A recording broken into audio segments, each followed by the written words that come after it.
स्वागत है बच्चों आपका। तो आज मैं आपको 8.5 प्रश्नावली के प्रश्न समझाने जा रहा हूँ।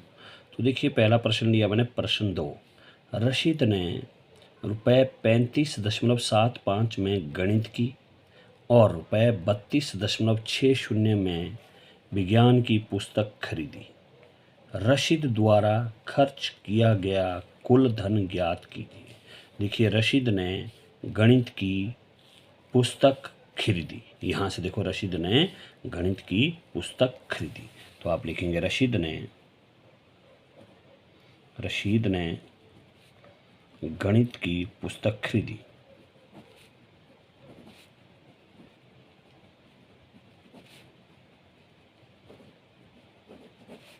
ये रुपए कितने की खरीदी है? 35.75।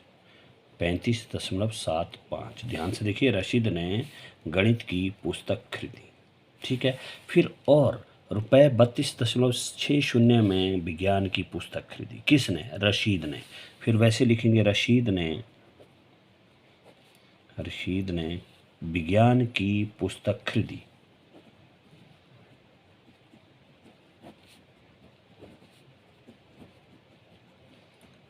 पुस्तक खरीदी। तो देखो, वो है रुपये 32.60। 32.60। और बात की है कि रशीद द्वारा खर्च किया गया कुल धन। तो रशीद द्वारा खर्च किया गया कुल धन, वैसे लिखेंगे आप यहीं से, रशीद द्वारा खर्च किया गया कुल धन। रशीद द्वारा यहीं से खर्च किया गया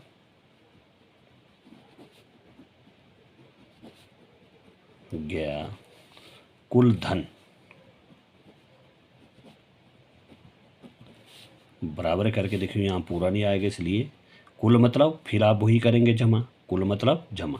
तो ये रुपये 35.75 जमा रुपये 32.60। अब आप इनको जोड़ेंगे। देखिए, ये है 35.75। असली काम में भी जोड़ सकते हैं आप, ऐसा कुछ नहीं यहाँ पर। 35.75। अब दशमलव के सामने दशमलव, दशमलव से पहले 2, उससे पहले 3, सीध में लिखना भाई, ये ध्यान रखना, 6, फिर 0। अब जोड़िए, देखिए, 5 जमा 0 5, 7 जमा 6 13, हासिल 1, 5 2 7, हासिल 1 तो 8, 3 3 6। तो आप लिखेंगे इसको रुपये 68.35। तो ये आपका आंसर होगा। प्रश्न 3 देखिए, राधिका की मां ने उसे रुपये 10.50 दिए और पिता ने रुपये 15.80 दिए। उसके माता पिता द्वारा दिया गया कुल धन ज्ञात कीजिए। देखिए, राधिका की मां ने उसे, किसे? राधिका को। तो आप सिंपल लिख सकते हैं कि मां ने उसे, किसे? राधिका को। मां ने राधिका को रुपए दिए। सिंपल, मां ने, यहाँ से देखिए, मां ने उसे, किसे? राधिका को। मां ने राधिका को क्या दिए? रुपए दिए। लिख सकते हैं रुपए दिए। रुपए दिए। कितने दिए मां ने? रुपए 10.50।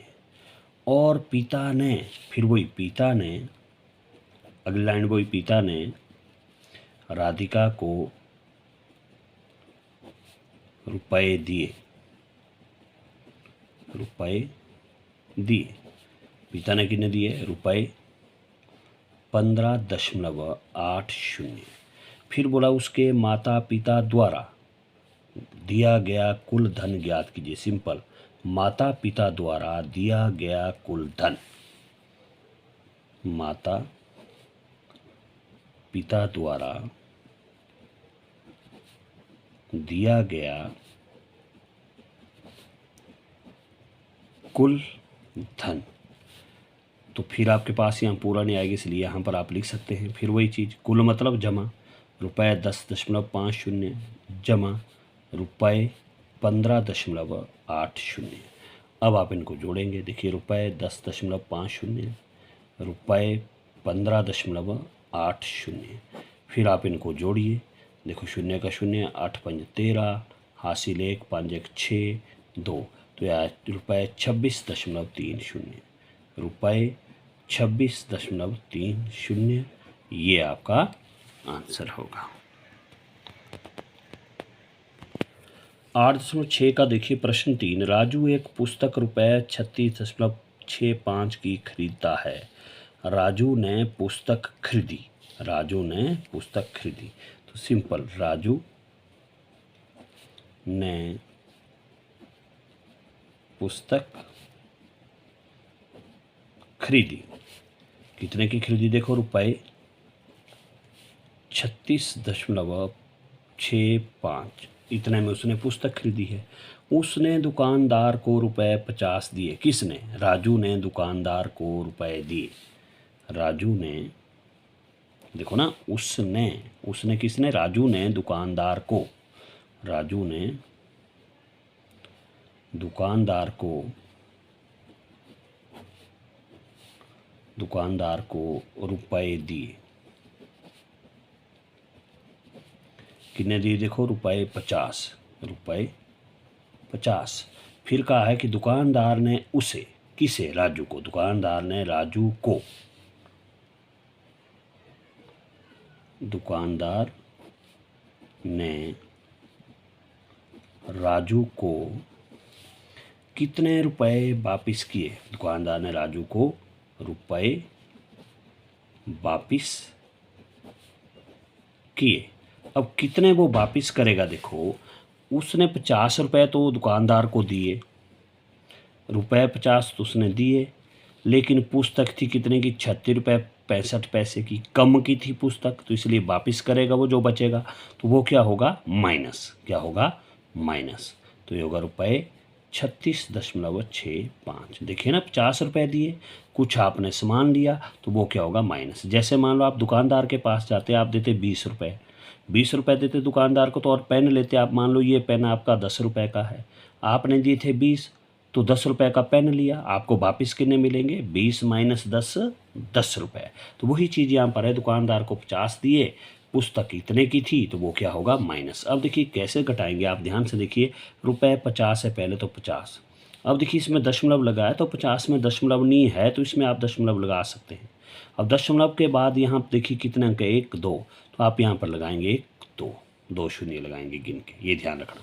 कोई भी अंक है, जैसे 4 है, इसको लिख सकते हैं आप 4.0000, अनगिनत शून्य लगा सकते हैं, ठीक है, जब ज़रूरत पड़ती तब लगाते ही। जैसे यहाँ पर घटाना, तो यहाँ पर आपको शून्य लगानी पड़ेगी, इसलिए लगा दी हमने पॉइंट, उसके बाद शून्य शून्य। अब पॉइंट के सामने पॉइंट, उससे पहले आपका 36 और उसके बाद आपका 65। अब घटाएंगे, आप देखिए क्या शून्य से 5 घटता नहीं, फिर आपकी यहाँ से जानी थी असल, यहाँ भी कुछ नहीं है असल देने के लिए, फिर यहाँ से जानी थी, यहाँ भी कुछ नहीं है, इसलिए यहाँ इस 5 से जाएगी, देखो असल यहाँ हो गया 10, यहाँ रह गया 4, 10 से गई असल, फिर यहाँ 10, यहाँ रह गया 9, फिर यहाँ से गई असल 10, 10 में 5 घटे 5, यहाँ रह गया देखो 9, देखिए ध्यान से, 5 से असल गई तो यहाँ हो गया 10, यहाँ रह गया आपका 4, फिर इस 10 से असल गई तो यहाँ हो गया 10 और यहाँ रह गया 9, फिर इस 10 से असल गई यहाँ हो गया 10 और यहाँ रह गया 9। अब देखिए 10 में 5 घटे 5 आ गया, फिर यहाँ रह गया 9, 9 में 6 घटे 3 पॉइंट, फिर 9, 9 में 6 घटे 3, फिर 4, 4 में 3 घटा 1, तो ये आएगा आपका देखिए रुपये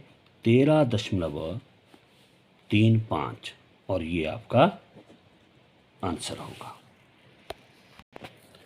प्रश्न 4 है, देखो इसका कि रानी के पास रुपये 18.50 हैं, तो आप लिखेंगे रानी के पास रुपये, रानी के पास रुपये, रानी के पास रुपये, कितने रुपए रानी के पास है, रुपये 18.50, रुपये 18.50।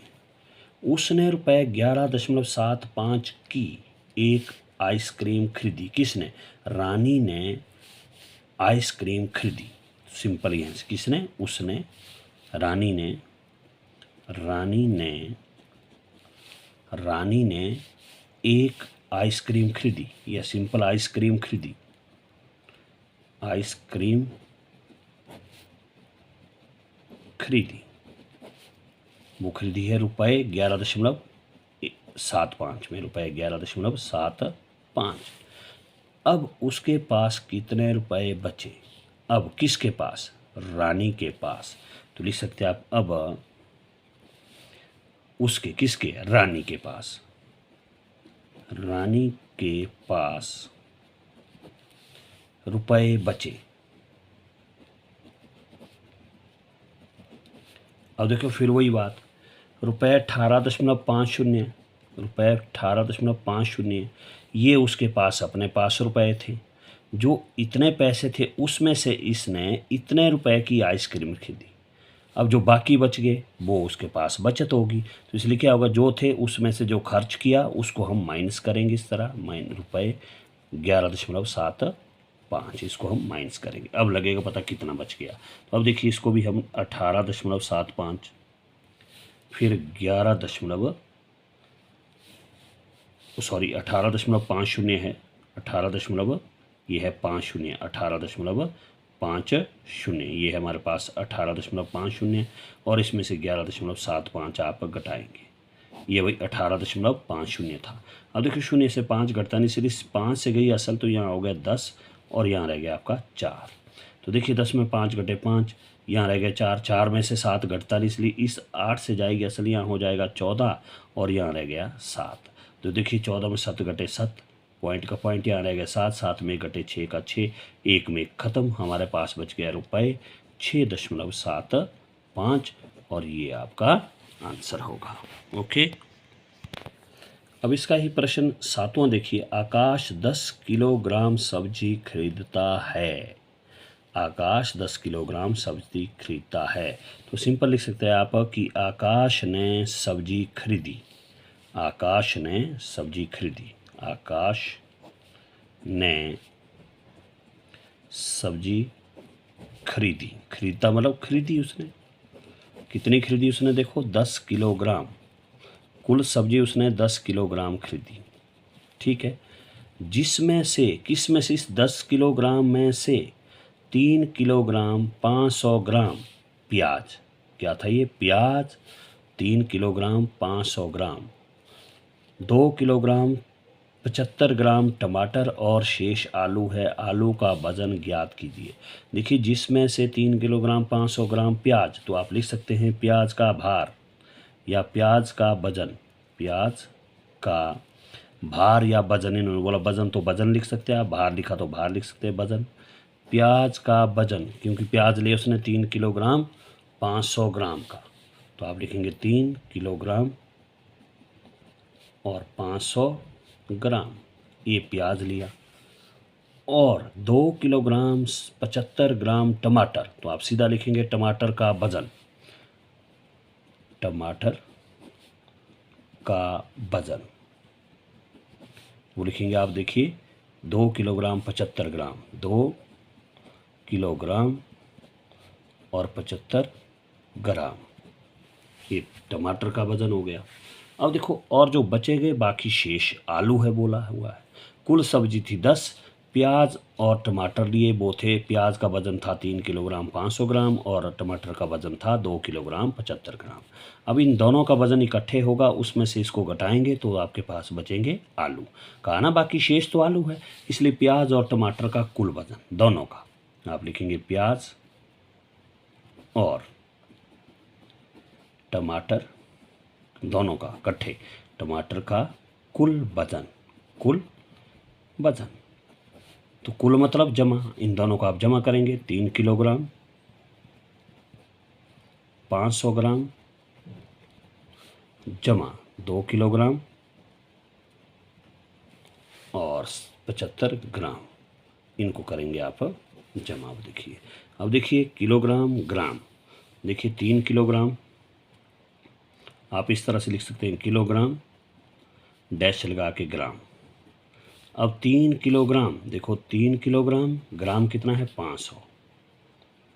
अब देखिए 2 किलोग्राम, किलोग्राम के नीचे 2 और ग्राम के नीचे 75। अब 75 देखिए कैसे लिखेंगे, ध्यान रखना आपने, 75 ग्राम होगा, इकाई के नीचे इकाई आएगा 5 और दहाई के नीचे 7 आएगा, अब सैकड़े की जगह कुछ नहीं तो वहाँ करके लगाएंगे हम शून्य। ये ध्यान रखना आपने, यहाँ पर ये आप गलती कर सकते हैं।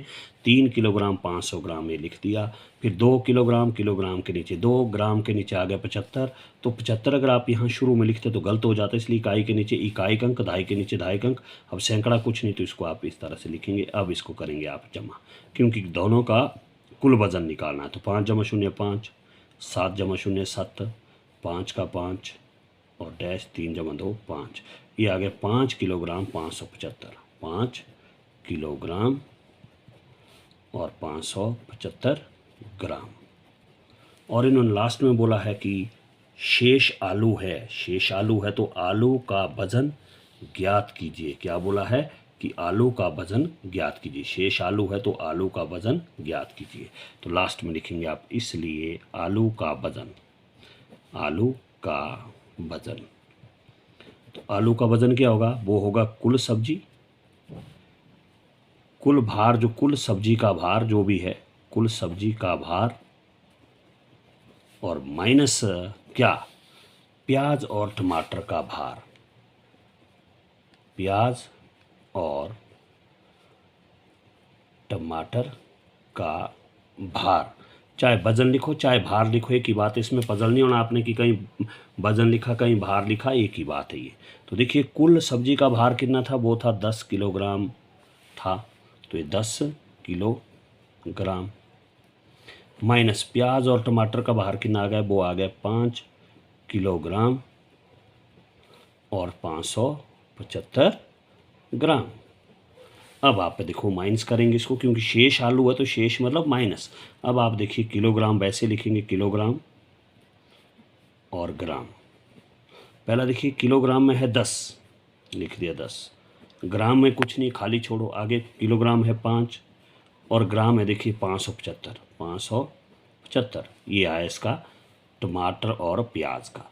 अब कुल सब्जी थी 10 किलोग्राम, अब ग्राम कुछ नहीं तो यहाँ पर क्या लगाएंगे हम, 0 0 0, ग्राम कुछ नहीं। अब हम इसको घटाएंगे, देखिए 0 से 5 घटेगा नहीं, हासिल यहाँ से जाएगी नहीं, फिर यहाँ से भी नहीं असल जाएगी, फिर यहाँ से नहीं, इसलिए यहाँ से देखिए 10 हो गए इकट्ठे, तो 10 से गई असल तो यहाँ रह गया देखो 9, तो यहाँ से गई असल तो यहाँ हो गया 10, फिर यहाँ से गई असल यहाँ हो गया 10 और यहाँ रह गया आपका 9, फिर यहाँ से गई असल यहाँ हो गया 10 और यहाँ रह गया आपका 9। तो 10 में 5 घटे 5, यहाँ 9, 9 में 7 घटे 2, यहाँ 9, 9 में 5 घटे 4 और यहाँ रह गया 9, 9 में 5 घटे 4, तो यह हमारे पास 4 किलोग्राम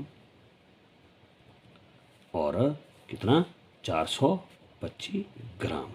तो ये आपका आंसर होगा। इस तरह से करने, आप ध्यान से करने। Okay, thank you.